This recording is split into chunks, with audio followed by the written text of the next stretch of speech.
Good afternoon. An investigation is underway into the city's latest homicide. A man who showed up at a local hospital with gunshot wounds later died as a result of his injuries. Police say the victim arrived at a hospital in 31 Division just before 5:30 a.m. with multiple gunshot wounds, but later succumbed to those injuries. So far, police have not provided any details on where the shooting may have taken place. No additional information is available about the victim or possible suspects. Meanwhile, a man's in hospital following a shooting in the city's King West neighborhood early this morning. The investigation has sealed off a portion of King Street for several hours. CTV's Sean Leathong has been following the investigation and joins us live now with the latest. Sean. Well, Natalie and Nathan, I'm standing on King Street, just about a block west of Spadina, and I'm going to step out of frame and show you this very large and active police presence, this scene that's happening right now. You can see there are several evidence markers, and what we're told is that at about 4:45 this morning, this shooting took place where a man was struck in the leg. Now, much of the evidence markers in this area that's closed off on the south side of the street is in front of an alleyway that leads towards a bar called Paris, Texas, and just beyond that, there's a place called Marbell. What we understand is that somebody was leaving one of these areas very early this morning, just before 5 o'clock, before there was some sort of altercation resulting in gunfire. And then beyond there, police aren't giving much information. They're being relatively tight-lipped. What we're being told is one man was taken to hospital, shot in the leg with serious but non-life-threatening injuries. Police had an update just a little while ago. Here's what they had to say. Once on scene, they located a male in his 20s suffering from at least one gunshot wound. Officers were able to apply a tourniquet. Members of emergency services arrived.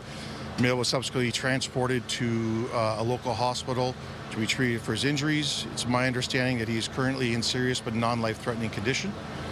You'll see it's a large scene behind me. Unfortunately, traffic has been King Street is closed from roughly Spadina back to Brant. Traffic is going to be closed for a while. Though between our forensic ident people who are controlling and going through all the evidence markers, we have other issues to deal with in terms of trying to get some security and surveillance video. So it's going to be shut down for some time. Now, you can see right now on King Street, there's a woman's shoe and appears to be a coat amongst the debris. Now, much of the evidence markers could be shell casings, but we're not entirely sure. Now, police were asked on scene if this was in any way connected to the person who showed up in hospital and later dying of another of gunshot wounds. So far, Toronto police are saying that there is no connection that they can make at this time, but this area has remained closed. As they mentioned, the forensic identification unit is on scene, and they say it will be closed for some time. Reporting live, I'm Sean Leathong. Nathan and Natalie, I'll send it back to you. Okay, thank you, Sean. An investigation is underway after 2 homes were damaged by gunfire in Scarborough last night. Police were called to the area of Ellesmere and Markham Roads around 9 p.m. They found evidence of gunfire in the area, including damage to 2 homes and a vehicle. No injuries were reported. Police have not released any information about possible suspects. And Durham police are investigating a stabbing in Oshawa last night.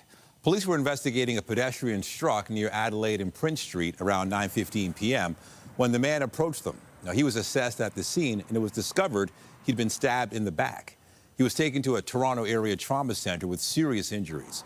Meanwhile, the pedestrian who'd been struck, an 84-year-old man, was taken to hospital in stable condition. Police say the 2 incidents were not related, and an ongoing investigation remains. The Ford government is set to table sweeping legislation today, which will change the requirements for people putting up bail. The bill will also target dangerous drivers with harsher penalties. CTV's Queen's Park Bureau Chief Siobhan Morris joins us live with the details. Siobhan. This is the Premier making good on a promise he made to the family of Andrew Cristillo. The father of 3 was killed in a crash on the 401 back in August. The driver who hit him had also hit the Premier's SUV back in January. Well, the Premier met with the Cristillo family in the summer and promised to bring in tougher penalties for dangerous drivers. Today, the government will table a bill that will enact lifetime driving bans for anyone convicted of dangerous driving causing death. Police would also be able to suspend the licenses of anyone they suspect of dangerous driving for 90 days. The government's been sharing the contents of this bill in dribs and drabs over the last week or so. They're proposing making parts of the sex offender registry public, making drivers who kill parents in drunk driving crashes pay child support, and make people who get bail pay up front. Our political analyst Scott Reed says all of this gets the government back talking about issues they prefer to focus on. What it is going to do, of course, is allow the government to talk once again about bail reform, talk about this sort of set of crime issues, all of which is in its wheelhouse. But it will also invite people to say, and groups to say, well, how about better funding our jails, where there's going to be more people in? How about better funding our court system, which is clogged up? How about better funding the administration of justice? So it'll be interesting to see how successful the opposition is in pushing on those issues, or whether the opposition says, you know what, like, this is a popular measure. I'm not getting on the wrong side of it. We'll hear from several ministers in a news conference at 1:30, including the Solicitor General and Attorney General. The bill itself will be tabled at 3 o'clock. Reporting live from Queen's Park, I'm Siobhan Morris. Nathan and Natalie, back to you. Okay, thank you, Siobhan. A suspected white nationalist demonstration was captured on dashcam footage in London, Ontario. It happened on Sunday. The footage appears to show a group of roughly 30 people standing on an overpass in dark clothing and masks. They are holding a banner which reads, "Remigration Now." The term refers to a far-right idea regarding the deportation of non-white immigrants. The group also displayed the red ensign flag, which served as a Canadian symbol before the maple leaf flag was adopted in 1965. But presenting themselves in uniforms with masks, in black attire, with a clear message that says all people who aren't white should get out of Canada on a banner in a public space, I would say is more intimidation than conversation. That was the driver who captured the video, who does not want to be named. London's deputy police chief denounced the demonstration, calling it a concern because the message clearly appears to be hateful. Still to come this hour, pipeline politics in Western Canada. BC's premier is expressing his anger over an upcoming agreement between Alberta and Ottawa that will see a new oil pipeline carry crude west. We'll have the details a little later in the newscast. But first, Mayor Mayor Chow made an announcement today regarding youth jobs in Scarborough. She says the city's providing free job certification for 2,000 young people. CTV's Janice Golding joins us live with more on today's announcement. Janice.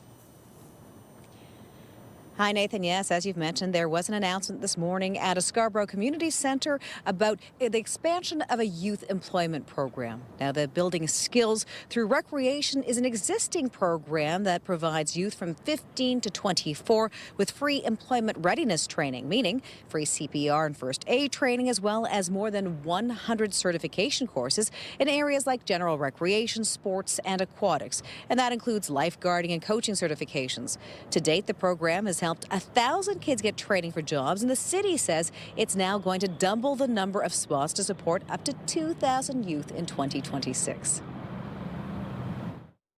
We created a system that delivers real results, and now we're scaling it up. Youth will receive certification ranging from basketball instructors training to standard first aid, lifeguard qualifications, and bike safety, with coordinated outreach and targeted support for young people in neighborhood improvement areas. We're leveling the playing field to young people who can walk into a job ready, confident, and qualified. Our focus is neighborhood improvement areas, safety zones, communities that are underserved and equity deserving. And, you know, while we don't really have a filter on it, our focus of outreach is those communities. I think it's really important because really, when you think about it, there's no disadvantages to going through the program. Regardless of what your outcome is, it's either could be great and you get employment, or you get the skills that will prepare you to eventually get employment. The city says it currently employs about 16,000 young people. Reporting live, I'm Janice Golding. Now back to Nathan. Thank you, Janice. Stellantis says it will bring back a third shift at its Windsor assembly plant in February. The move will lead to the creation of 1,400 jobs. The shift was originally eliminated 5 years ago. Workers who were recently laid off from the Stellantis plant in Brampton, which is moving production to Illinois, will have the first chance to apply for the new jobs. The Coaches Association of Ontario has released its report for 2025. The document is offering a look at the culture of sports and coaching leadership across the province. CTV's Rahim Ladani has been following this story and joins us live with more on the findings. Rahim. Hi, Natalie. We're inside the Hockey Hall of Fame, where you're really surrounded by greatness of the hockey greats and so much history. But what isn't encapsulated inside this building are often the dark and disturbing realities which so many amateur athletes face before they get to this level. And that's what's happening here today. The Coaches Association of Ontario, they've gathered to release a new report to talk about some of those realities. And what one of the findings was is that hazing is still very widespread across sports. I want to bring in Jay Johnson. He's a lead researcher of hazing from the University of Manitoba. Jay, if you could just share some light with our viewers in terms of what were some of the findings. Sure. Well, what we're finding, unfortunately, is that hazing is still going on. And it's going on at all levels of sport and across sport, but predominantly our most vulnerable athletes are in schools, that school age between 13 and 23. I think when we talk about hazing, often our minds go to the most extreme, but hazing can take on a number of different, I guess, identities, if you can shed some light on some of those. Certainly. I'll just build, too, though, that our athletes, during that vulnerable time, they can be hazed several times through that period, getting up to their professional sport or elite sport. So we really need to look to change that culture and work with athletes through administrations and coaches to try and build on that. One of the findings showed that 1 in 7 athletes from a very young age will experience hazing. That number jumps to 1 in 2 by the time they're 19 to 24. What can parents who are watching right now do in terms of talking with their children or maybe talking with their coaches to make sure that they're involved and they know what's going on? You're absolutely right. That talking part is a big part of this, because what we found is there's a disconnect between coaches' understanding of what hazing actually is and then the athletes and parents who really recognize serious and very serious hazing as problematic and something they want to get rid of. So starting with that conversation and finding out what's going on is a great starting place. And then you can work with your teams and administrations to build parameters around that, right? To have sanctions in place, to have a policy in place, but also to have resources to support the teams doing something. Because that ritual itself, marking, that movement of players onto the team and being on the team, we're human beings. My background is a sociologist. We want to belong, so we want to be on the team. So let's build that and preserve that culture or create that culture that really supports positive team values and everything that is throughout the report. Jay, thanks so much for your time. I appreciate it. So as you can see here, a lot to get into in this report, and we'll continue to look into it and have more for you at 5 and 6 o'clock. Reporting live, I'm Raheem Ladani. Nathan, back to you. Thank you, Raheem.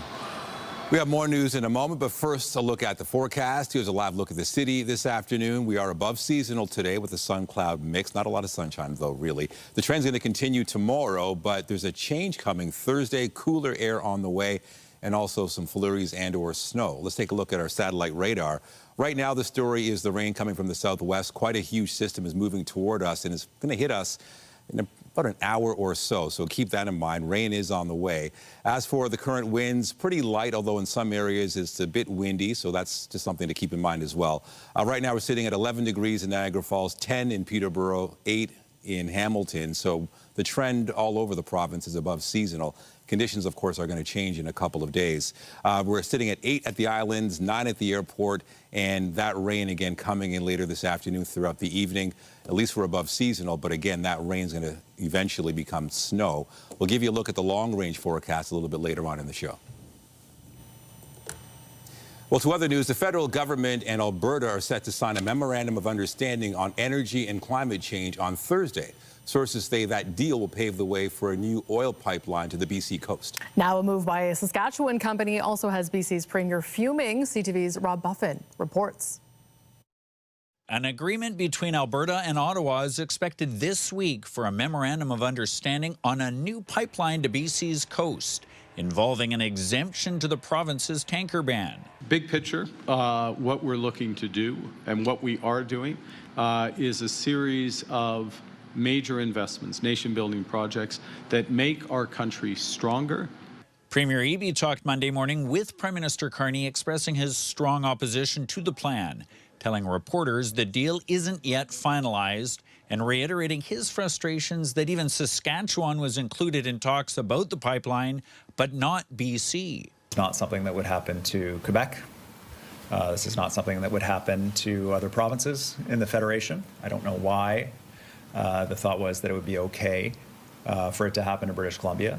Eby acknowledged an official MOU was likely days away, but disputed that means an actual pipeline is inevitable, with no private sector proponent yet. If it is going to be taxpayer funded, that British Columbia get access to a $50 billion federally funded project as well. I'm thrilled to see that this is going forward. I think it's part of a nation-building project that helps to unify this country. Eby told the Prime Minister his biggest demand, that coastal First Nations be at the table. Coastal First Nations consent and support is required for this conversation. Meanwhile, Alberta Premier Danielle Smith expressed confidence on her radio talk show a deal is coming. And we've been going back and forth almost daily for probably the better part of the last 2 weeks. Feeling left out of consultations, Eby's frustrations amplified by news a huge Saskatchewan potash company plans to ship its products out of Washington state, not BC's ports. That really was just the cherry on top.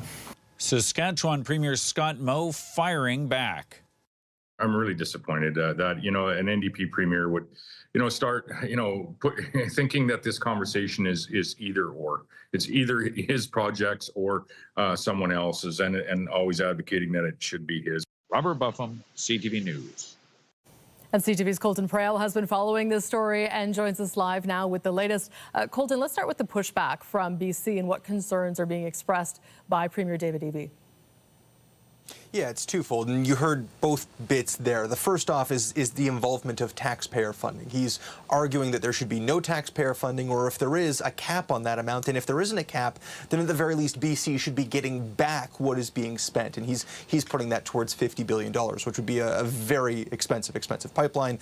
20 to 30 is a more likely range. But that is the one element of his pushback. The second, obviously, there's some consternation around a feeling as though he wasn't properly consulted. It's worth pointing out that while Saskatchewan last week did say, and Scott Moe said he was involved in those talks, he clarified on Power Play last night that he has been an advocate for the project. And if the MOU is signed, as we expect later this week, he would not be a signatory. Wasn't directly at the table, but he has advocated for the project to the federal government. The other element to all of this is the push from Premier Eby to ensure that coastal First Nations are on board. And that's important because coastal First Nations have expressed their opposition to this pipeline. And while there may be support, as Danielle Smith in Alberta has said there exists from Alberta close to Tidewater, access to Tidewater is incredibly important. And we saw that yesterday in committee. The Natural Resources Minister, Tim Hodgson, was speaking, and he said that the MPO, the Major Projects Office, and the federal government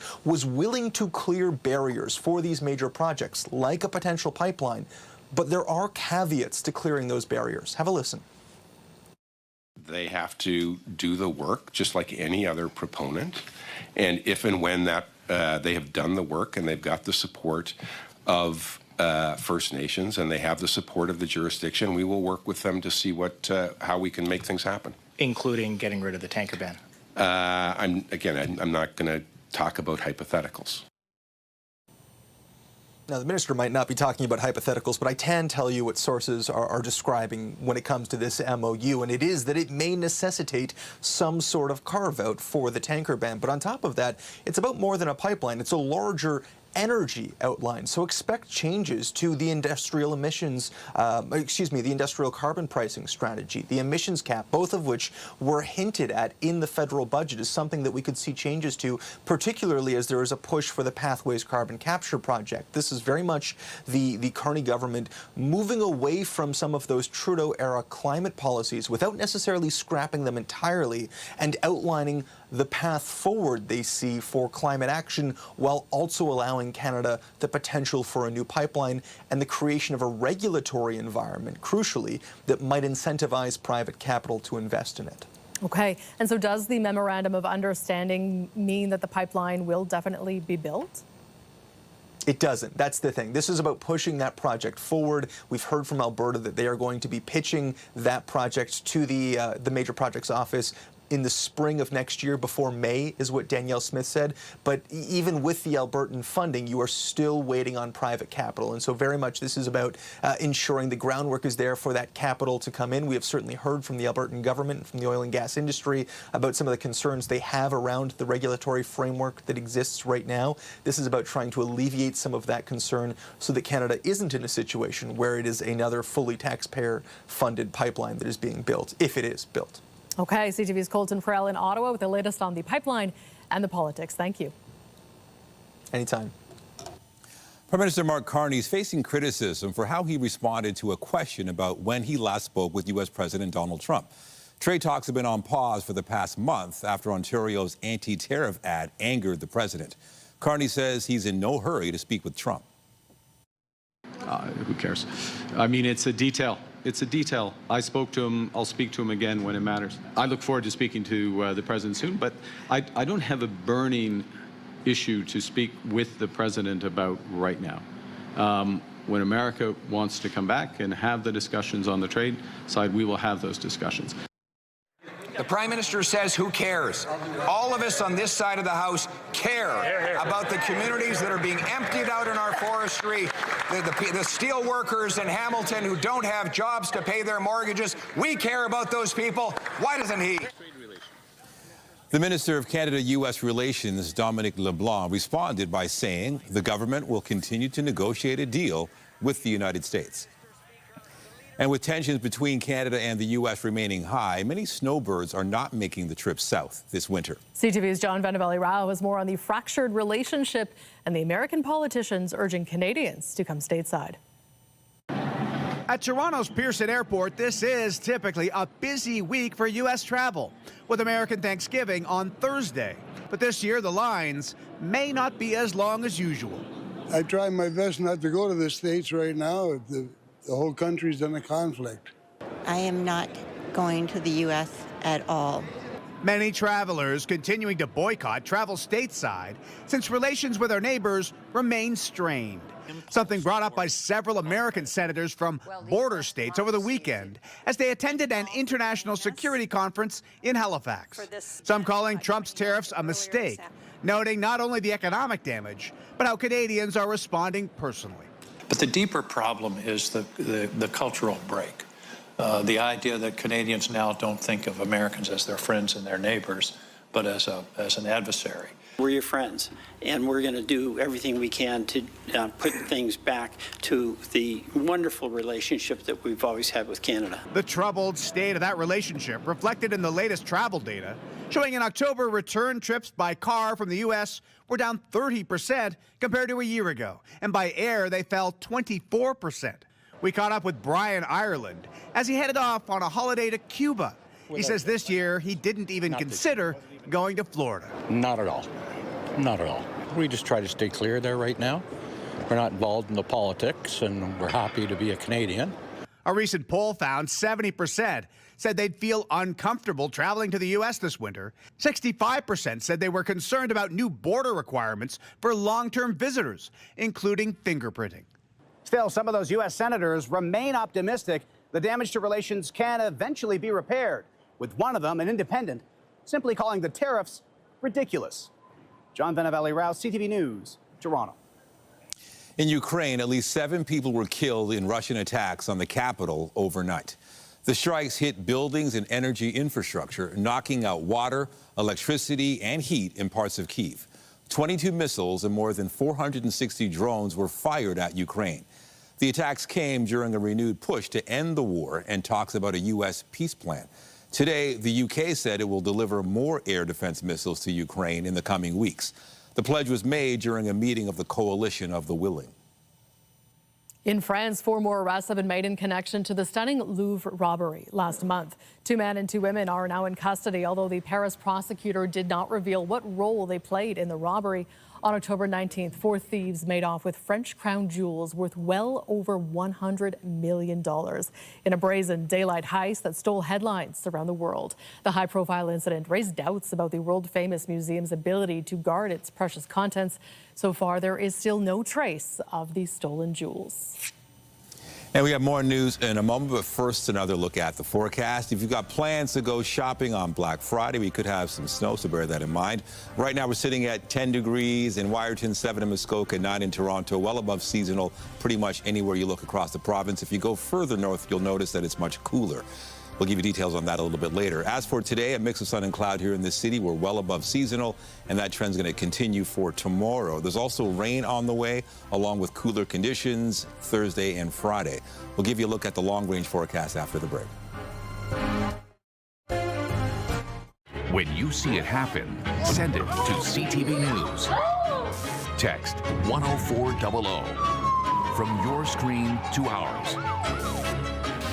Text 10400.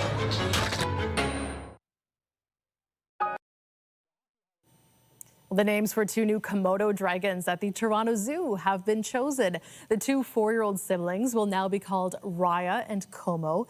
The names were selected after more than 10,000 votes were cast online. The zoo says Raya has already been introduced into her new habitat. However, Como is set to remain in the zoo's Wildlife and Health Science Center for some time before eventually being rotated into the habitat. Weather is brought to you by the Presler Law Firm. Injury lawyers. You don't pay unless they win. And speaking of the Komodo dragons, I remember when the first one hatched at the Toronto Zoo more than 20 years ago. I just looked it up. It was back in 2003. Wow. I was very taken by the Komodo dragons at the time. Look at them now. That's right. And speaking of the weather, I know it's getting colder. We might see some snow, but that is one of my favorite times to go to the zoo because the animals are very active when the weather is cooler. Well, that's a good point, because a lot of times when you might head down there, you don't really see any activity. So if the animals are actually doing something, that's fun, especially for the kids. Exactly. And as far as the weather goes, I think maybe today or tomorrow might be a good time to head to the zoo.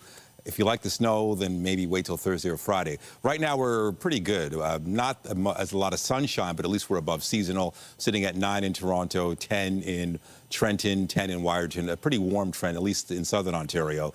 As for the day, there is rain on the way, so expect that. Wind, not a major concern, but you can notice also that the sun is setting earlier and earlier, and that's just something we're going to have to get used to, at least for another month. Typical low this time of year, -2, so we are well above that for tonight, so that's pretty good in and around the city. Looking at that rain that we were talking about, it's a pretty large system coming toward us, so that's hitting later today, and then it's going to come another band tomorrow, arriving at around 11:30 noon that time, and then notice it's switching then to snow. So we can expect the snow to move in Thursday at around the noon hours. So heavy rain, then eventually coming into turning into snow. So if you don't have snow tires, now's the time. And look at the accumulation. We could be getting about 2 centimeters. That's a pretty significant amount of snowfall by Friday. So bear that in mind as well if you've got any outdoor plans. Looking at the long-range forecast for today, we've got showers that are on the way, if not here in some areas. That band will leave and then sort of come and go, but continue through into Wednesday. Still above seasonal, but showers, and then it turns into flurries. You see, it's a chance. It just depends on how warm we get Thursday and Friday as to how much snow we're going to get, but expect some flurries Thursday and Friday. Don't be surprised. That'll end on Saturday, but the cooler air is going to remain, and we're going to be pretty much a little bit below seasonal Saturday and Sunday, and into Monday with a chance of flurries on Sunday. Overall, a pretty good forecast for today and tomorrow, but snow could be the story for Thursday and Friday. We'll give you a recap of the conditions later on in the show. Okay, thank you, Nathan. In sports, the Toronto Raptors were looking for an 8th straight win when they squared off with the Cleveland Cavaliers last night. They've won 11 of 12. Scotty muscling his way in. 7-0 run by Toronto. The Raps were able to beat the Cavs 110-99 to keep their win streak going. The team will look for a 9th straight victory tomorrow when they take on the Indiana Pacers in the group stage of the NBA Cup. Still to come, there's new hope for Canadians living with one of the most aggressive forms of cancers. We'll have more on a new treatment when we come back.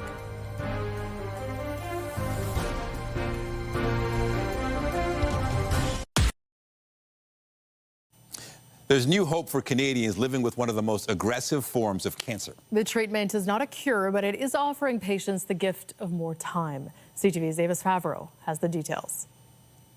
On the stretcher is 67-year-old Elena Marcoux, about to be treated for an aggressive brain tumor in a very new way. We confirmed that this is a glioblastoma. She's one of about 1,000 Canadians diagnosed each year with glioblastoma, a cancer with a very high death rate.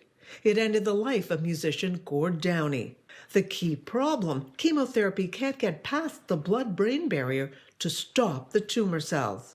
So as part of her treatment, doctors give Elena an infusion of tiny microbubbles.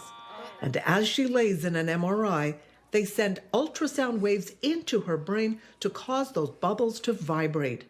The result, the bubbles are able to briefly pry open the brain's protective barrier, allowing the anti-cancer drug to reach the tumor.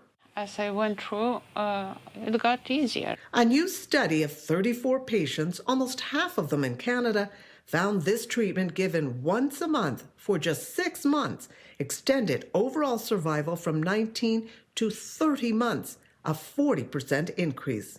All the more intriguing because a few patients have survived longer. There are still patients who were on this trial that are still alive right now, and that's 4 to 5 years in. While not a cure, Dr. Lipsman is hopeful. This is a disease that is in urgent need of treatment. I think the safety data was pretty compelling. I think the efficacy data was pretty compelling. And I'd love to see this as quickly as possible move through the regulatory process. The treatment is clearly promising, but it needs big hospital-based equipment like this MRI, meaning it will be hard to get out to patients across the country. And that's why Canadian scientists here are developing the next generation of portable focused ultrasound.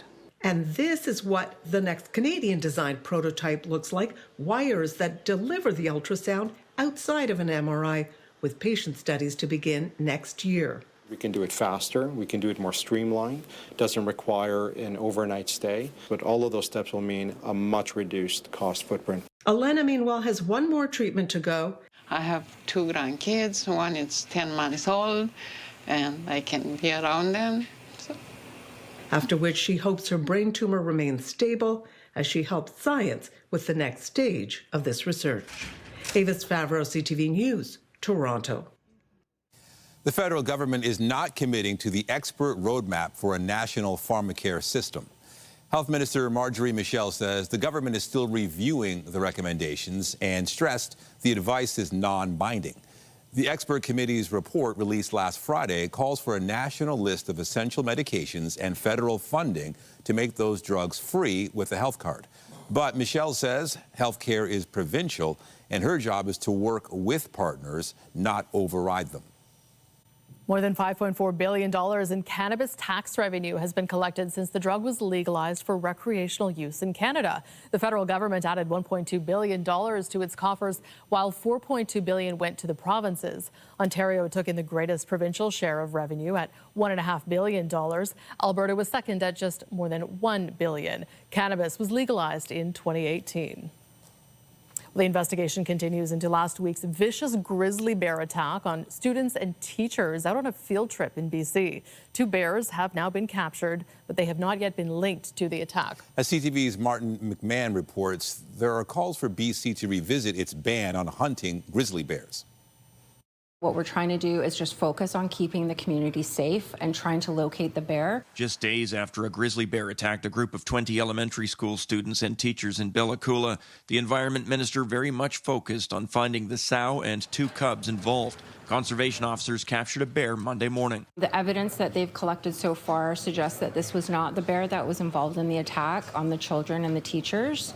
The bear continues to be searched for by the conservation officers. Additional officers were sent up today. A second bear was captured Monday afternoon in Bella Coola. It hasn't yet been established whether it was involved in Thursday's attack. This just the latest high-profile grizzly encounter. Last month, 2 hikers were attacked in Prince George, and a BC man was also attacked in East Kootenay, initially fighting the bear off before dying of his injuries. And in Alberta last month, a hunter was also left seriously injured by a grizzly.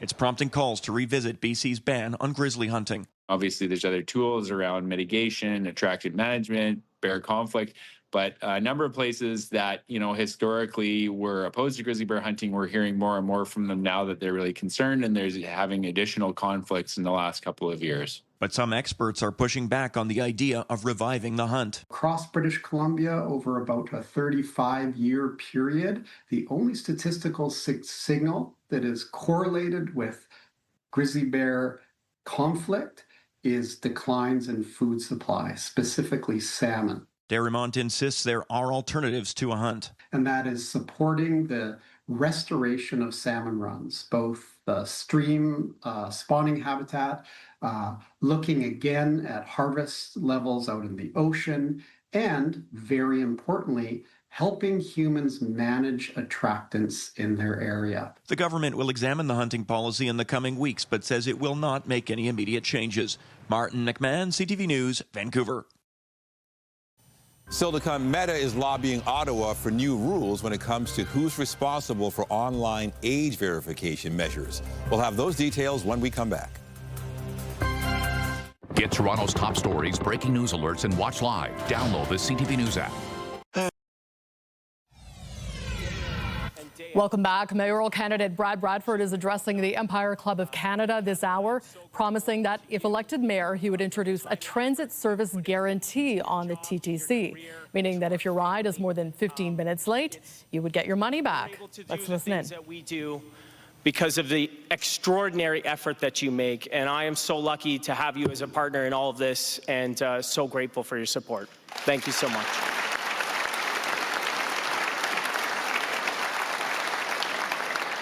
Now, we're all here today because we love Toronto. We love Toronto. At its core, this is an amazing city with all of the ingredients to be exceptional. We have one of the best hospitals in the world in UHN. We are the center of education with the best schools. We have great sports teams. We've got the Jays, we've got the Raptors, we've got the Scepters, even the Leafs, all fabulous. And we have an incredible, vibrant arts and culture sector. Founders come here to Toronto to build their startups. This city is the cradle of AI, not just in the country, but the entire world. We attract the capital and the talent that drives Canada's economy. But when you look around, we can all feel it. The gift of Toronto is being squandered. The ability of Toronto to help its citizens live their best lives is being undermined. Study after study is saying the same thing. Toronto is slipping. And we don't need studies to tell that. We already know. Now, I'm a proud Torontonian, so let me just put the rankings to the side for a minute and say this. Toronto needs to get back to winning.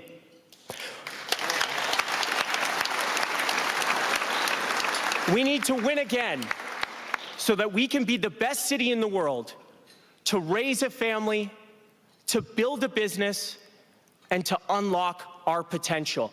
That, my friends, should be our goal. I have a million reasons why I want to help with that mission. But it starts with the fact that Catherine and I are raising our two daughters here. Briar and Bronwyn are my reasons for getting up every morning. Sometimes it's pretty early, but that's the reason. So when I say to you, I want our city to win again, what I'm really saying is this. I want Toronto to be a city that works again. Because world-class cities get the basics right every single time. Safe streets for everyone. Transit that's fast, comfortable, and reliable. Snow that's cleared and removed in the wintertime. Parks that are safe, clean, and accessible for our families. If we could get the basics right, we could start building this city up to its full potential. We can restore the trust and the confidence that people ought to have in our city. And as mayor of Toronto, I will ensure that City Hall is laser focused on 3 key things: making this city safe for everyone, making this city more affordable, and making this city easier to get around. Let's start with the most basic expectation of any government. It's to keep our residents safe. But with protests taking over our streets, a rise in indiscriminate violence, and encampments that have proliferated across our parks, City Hall is dropping the ball. Mothers with strollers avoid the TTC because of open-air drug dealing or the fear of being assaulted. Anti-Semitism has been tolerated, emboldened, and spread in Toronto in a way we haven't seen since the Second World War. And a small boy, Javay Roy, murdered in his sleep, laying next to his mother, is a heartbreaking reminder of every parent's worst nightmare. I will turn this around. We need to be a city that respects and supports the police, full stop.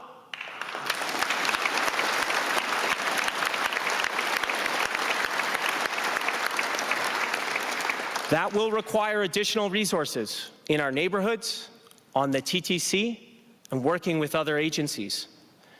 It means getting back to basics, like connecting the homeless in our parks with housing and shelter, and removing encampments within 48 hours. It means making sure that our streets are clean again, free from the graffiti and litter emblematic of a city in decline. It means no longer tolerating hate of any form against anybody on our streets. But it will require strong and decisive leadership. And that's why I am committed to serving on the police board as mayor, because safety is job number 1.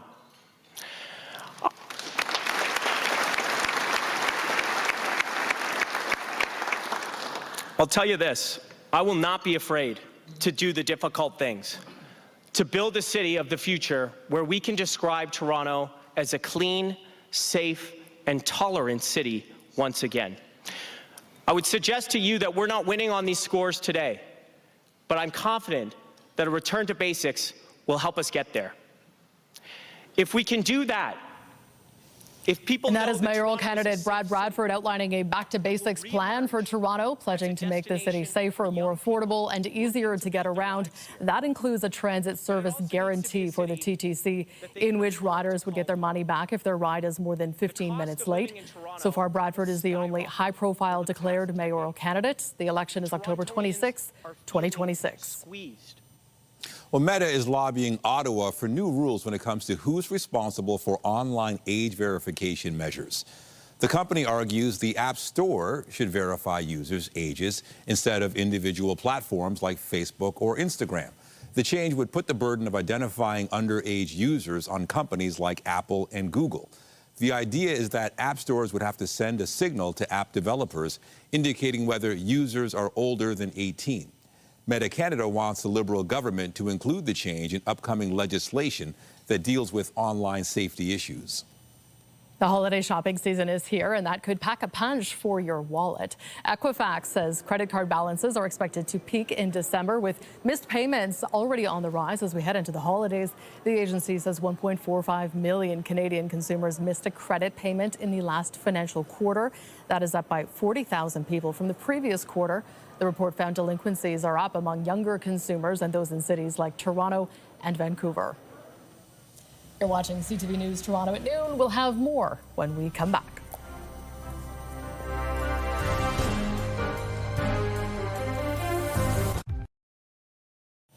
A new RBC poll says some Canadians may be overconfident when it comes to how well they can detect a scam, leaving shoppers more vulnerable over the holiday season. The poll found 86% of respondents think they can detect a scam, while 25% admit they have fallen victim to one.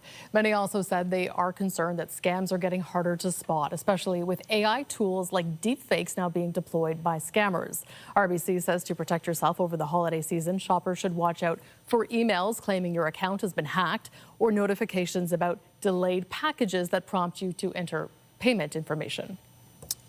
Good reminder. I'll tell you this, the weather is not a scam. This is for real, and it is coming. That's real news right there. Rain on the way and also snow. Let's take a look at our satellite radar. You can see that there's a lot of that rain that is pretty much hitting us now, if not very soon. It's a pretty big band, so quite a bit of rain's expected for now and for the next few hours.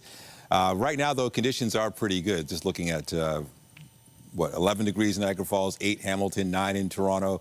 Normal this time of year would be 5 degrees, so we are above seasonal, even though we've got the rain story, and then that's going to turn to snow. So right now we've got showers that we're dealing with. That will continue off and on tomorrow as well. More showers, but double digits, hitting a high of 11 for tomorrow. But that's going to turn into some flurries on Thursday and Friday. So we do have some snow, wet snow expected. If you don't have your snow tires, now's a good time to get them on. For the weekend, though, things are going to be a bit better as far as not having the snow coming in, but it's going to be chilly. So that cooler air is moving in beginning Thursday and sticking with us right until the end of November. And then, of course, the first of the month of December on Monday. So, again, showers turning into snow over the next couple of days. Okay. And that is it for CTV News at noon. Remember, you can get Toronto's breaking news all day long on CP24 and at ctvnewstoronto.ca. For all of us here at CTV News, thank you for watching. I'm Natalie Johnson. And I'm Nathan Downer. Be sure to join us later for CTV News at 5 and 6. Have a great afternoon.